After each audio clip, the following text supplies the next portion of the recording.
வணக்கம். லதா காமாட்சி நெல்லை போஜன். இன்றைக்கி சனிக்கிழமை. நம்ம வீட்டு நாராயணனுக்கு தழுக பச்சரிசி சாதம்,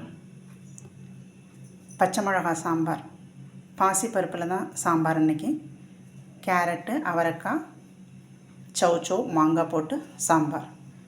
தேங்காயெல்லாம் அரைச்சி ஊற்ற மாட்டேன். காரத்துக்கு பச்சை மிளகா மட்டும்தான் காரம். கட்டிப்பருப்பு, வாழைக்காய் பெப்பர் கிரேவி, கத்திரிக்காய் புளி மண்டி, கத்திரிக்காய் புளி மண்டி.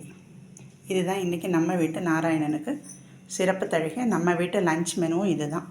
இந்த ரெசிபி பிடிச்சிருந்துன்னா லைக் பண்ணுங்கள், ஷேர் பண்ணுங்கள், சப்ஸ்கிரைப் பண்ணுங்கள். நன்றி.